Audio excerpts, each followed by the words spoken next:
Hi Shabaike, this is Shukarna Mitro. I am a student of 9th semester currently pursuing my BA LLB honors course from SCALE. I'll be teaching you the subject law of torts and today I'll be covering the introduction part of that. So let's start. এটা সবার বোঝার সুবিধার জন্য পুরো বাংলাতেই হবে। So let's start. এই law of টর্টসে tort ওয়ার্ডটা একটা ল্যাটিন টার্ম টর্টাম থেকে এসেছে, যেটার মানে হলো টুইস্ট। আর টর্ট মানে হলো which is not straight or lawful, মানে যে কাজটা সোজাভাবে বা লফুলভাবে করা হচ্ছে না। আর এটাকেই ইংলিশে রং বলা হয়। তাহলে টোটালটা সাম আপ করলে এটাই বোঝা যায় যে প্রত্যেকটা মানুষকে লফুলভাবে কাজ করা উচিত, আর অন্য কারোর রাইটস ভায়োলেট করা উচিত না, অন্য কাউকে আনলফুলি ডিস্টার্ব করা উচিত না। কিন্তু যখন সে আনলফুলি কোনো কাজ করবে তখন সে টর্ট কমিট করবে। তো চলো আমরা কিছু ডেফিনেশন দেখে নিই টর্টের।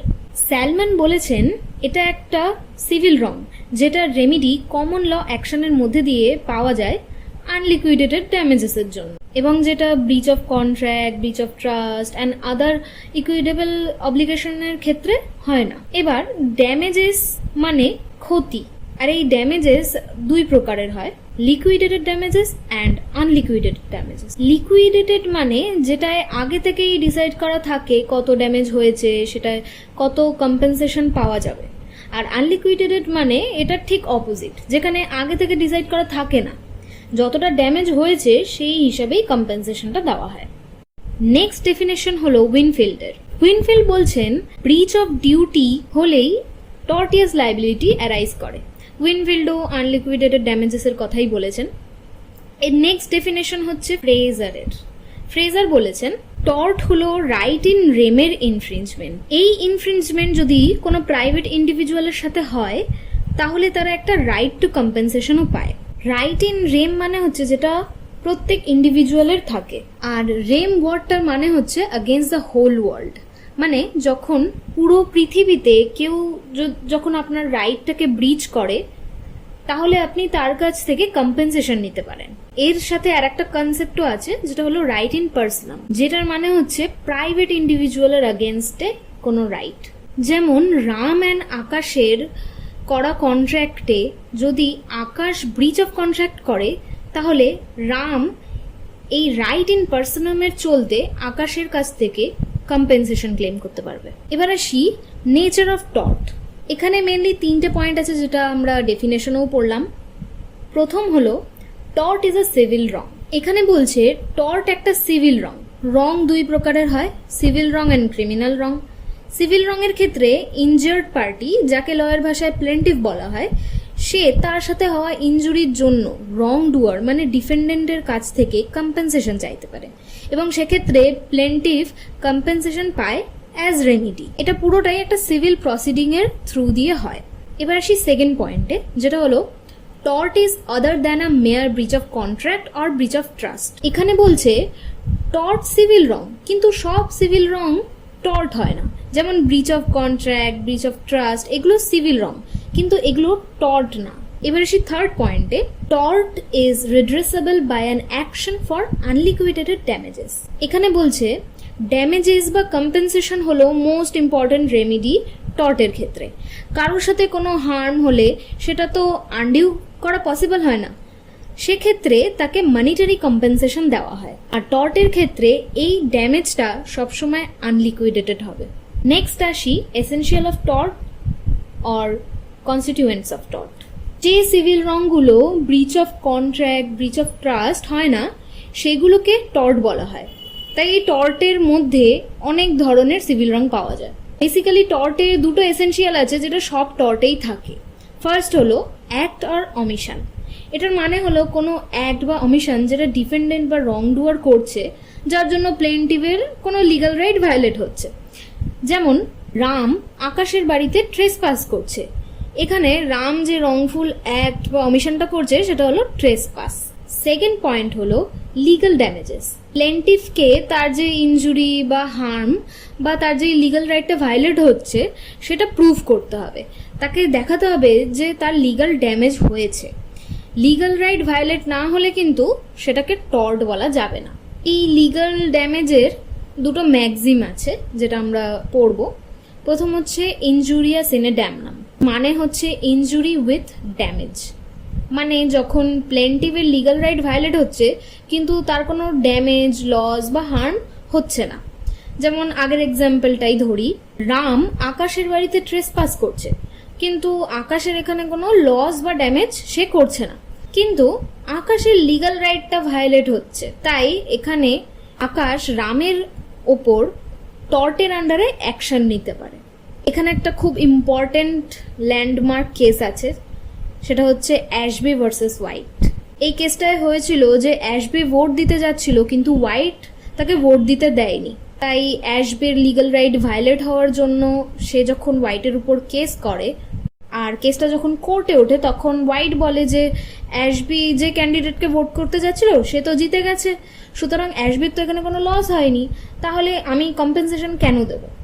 তখন কোর্ট এখানে কেসের ক্ষেত্রে ইনজুরিয়াস ইন এ ড্যামনাম ম্যাক্সিমটা অ্যাপ্লাই করেছিল, যেহেতু অ্যাশবির ভোট দেওয়ার লিগ্যাল রাইটটা হোয়াইট ভায়োলেট করেছিল। সেকেন্ড ম্যাক্সিম হচ্ছে ড্যামনাম সিনে ইনজুরিয়া।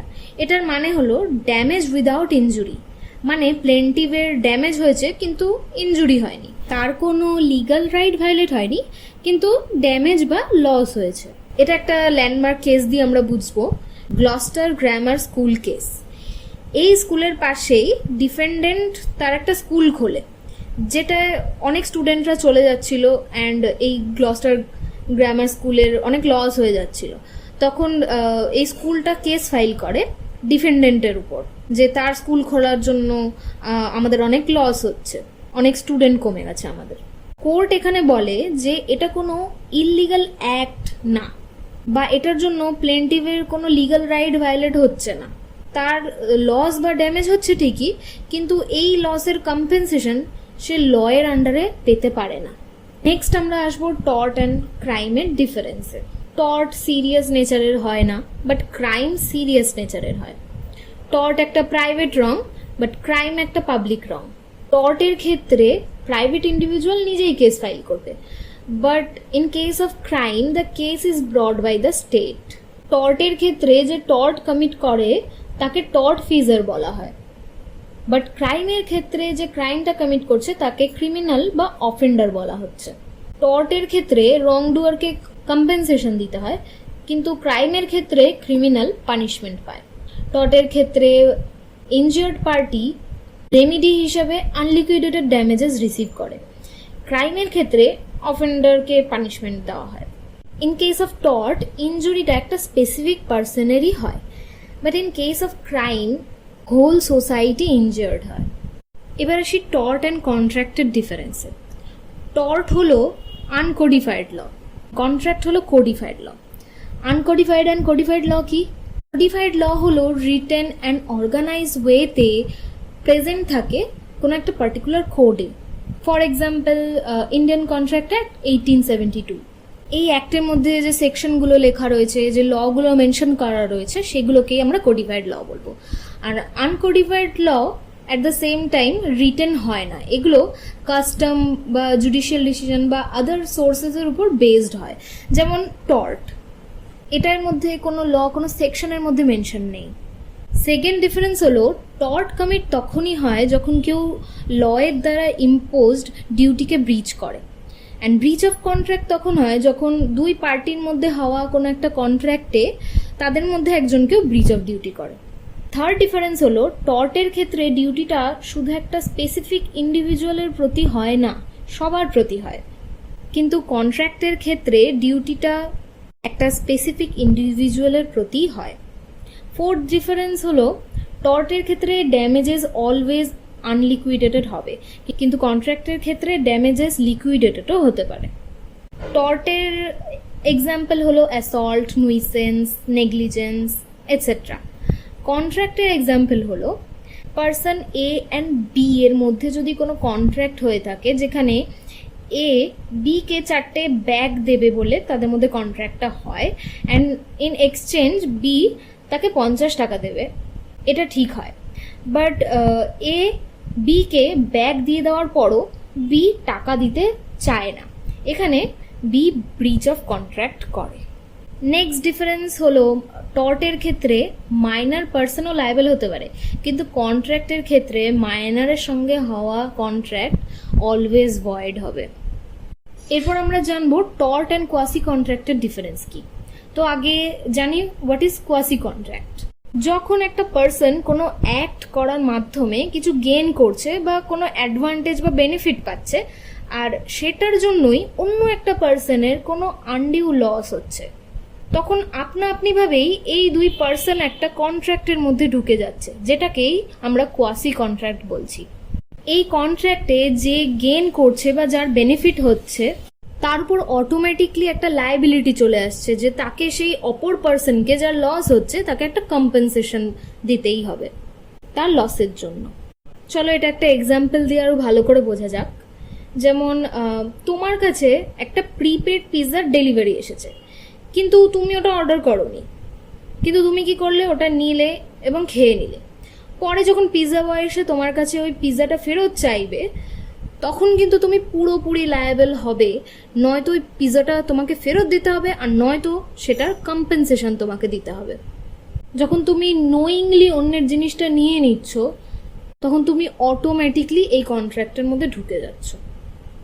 এবার টর্ট আর কোয়াসি কন্ট্রাক্টের কয়েকটা ডিফারেন্স আমরা দেখি। ফার্স্ট হলো, টর্টের ক্ষেত্রে রেমিডিতে ড্যামেজ বা আদার রেমিডি পাওয়া যায়, কিন্তু কোয়াসি কন্ট্রাক্টের ক্ষেত্রে রেমিডি শুধুমাত্র মানিটারি কম্পেনসেশনই হবে। সেকেন্ড হলো, টর্টের ক্ষেত্রে ড্যামেজেস আনলিকুইডেটেড হয়, কিন্তু কোয়াসি কন্ট্রাক্টের ক্ষেত্রে ড্যামেজেস লিকুইডেটেড হয়। থার্ড হলো, টর্টের ক্ষেত্রে ব্রিচ অফ ডিউটি সোসাইটির প্রতি বা ইন জেনারেল হয়, কিন্তু কোয়াসি কন্ট্রাক্টের ক্ষেত্রে ব্রিচ অফ ডিউটি কোনো একটা পার্টিকুলার পার্সনের প্রতি হবে। ফোর্থ হচ্ছে, টর্টের ক্ষেত্রে প্রাইমারি ডিউটি ব্রিচ হয়, কিন্তু কোয়াসি কন্ট্রাক্টের ক্ষেত্রে কোনো প্রাইমারি ডিউটি এক্সিস্টই করে না।